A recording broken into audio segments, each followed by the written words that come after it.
Hi guys, welcome back to my YouTube channel, Lens, back again with another video. This is the only Sony I have, and this is the only Sony I literally own. I've used quite a few Sonys, maybe two, if not three, besides some of the cyber shots, some of the other stuff. So this is also a Sony camera, by the way. So it looks very tiny because it actually is very tiny. You will see some of the B-roll that I am putting on the camera. This is Sony most expensive, let me say, experiment or R&D. Because as you can see, this camera doesn't have any screen on it, so it's just as blank as it looks. So it's a camera that's meant to be used with your phone. Actually, it's a Sony DSC QX10. There is a bigger version as well, which has a bit more capability and capacities and specs and stuff like that. But this was just before smartphone camera became better and good, and I think that's what killed actually this line of camera, because they were quite a good idea. I wouldn't mind having one of them, and I actually own one of them. I bought it for dirt cheap. I bought it for about less than $10 actually. That's how badly cheaply you can get them nowadays. I don't know if you can find them on eBay because it's such a rarity, so you might not be able to find a lot of them.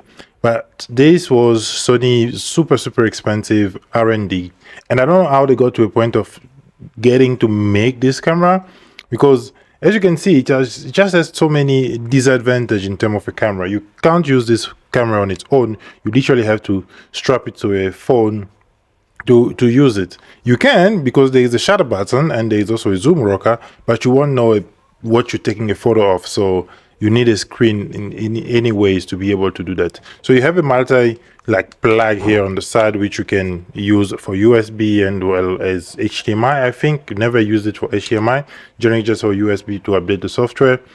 But this camera has a lot of cons than it has pros, and that's one thing that really killed it. And just as soon as you look at it, you're like, yeah, what can I really do with this camera? I mean, the zoom range is good enough. The image qualities are not too bad as well. I've taken a few photos with this camera. I don't even think I've taken a lot of it. It takes a mini micro SD card. The battery life, I've never used this camera full day just to shoot anything at all. It could be a good camera to get by. Maybe if you go to a place where they don't allow cameras, you could use something like this, but it's still pretty bulky even if you put it on your phone. And it's just a weird camera. I mean, that's one thing that killed it. This camera is too weird to be useful. You have weird cameras that are good, and this one is just a little too weird to be useful. Like, that's the thing, because it takes you a little bit more steps to take a good photo with this camera. The sensor is obviously bigger than the one of phones that we have, but it just doesn't really blend itself to being something that is very usable.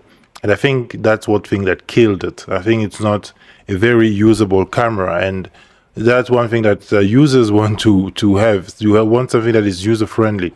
It is user friendly when you plug it to the camera, to the phone, but you have steps to get to use it properly. You have to connect to the Wi-Fi that it creates, and then you have to fire an app, and then when you are done, to get your photo in, you can't get the full size photo. They have proxies that get into your phone.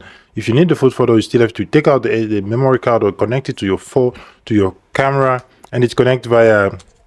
But I think what's Canon, what Sony can do with this camera actually to make it better, it just put a very tiny screen on top here, maybe a touch screen, the size of a DJI screen or something like that. This could actually really compete properly with some of the action camera that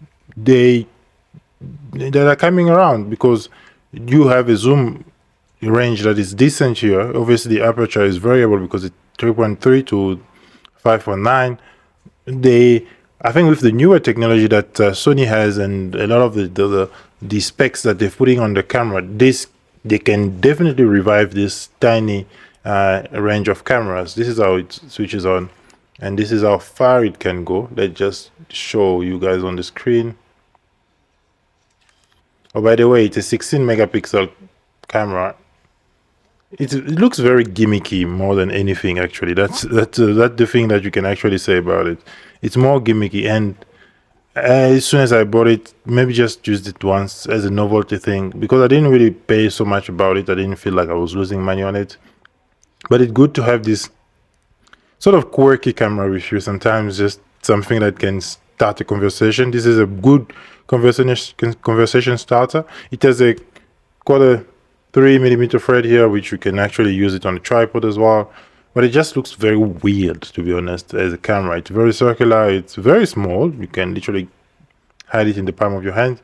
But it doesn't have a screen. That's one thing. It doesn't have a screen. Even GoPros have screens, and you know, like even the DJI Osmo Pocket 3 has a very, very large screen now. So I think there is still kind of, for me, this could be also actually a big ticket price. Make a small camera like this for Sony, sell a lot of units like DJI is selling, and it could be a very easy money-making machine actually for the brand. Yeah, so that's pretty much what I think about this camera, guys. I won't talk much about the specs and everything, because yeah, it does shoot 16 megapixel photo, JPEG only, no RAW. It shoots video up to 1080p 60. Yeah, and that's pretty much it. I mean, you shoot mostly auto. You can also shoot manual, but everything, to do all of those things, you need to use your phone, and that's just one thing, one step too many. Literally one step too many. And that's what killed this camera. I don't think they don't make it anymore. The bigger version, I don't know which one is it. I think it's the DSC QX10. I think those one shoot RAW. This one doesn't shoot, as I say, only JPEG. So that is about this camera, guys. I'll see you in the next one. Peace out.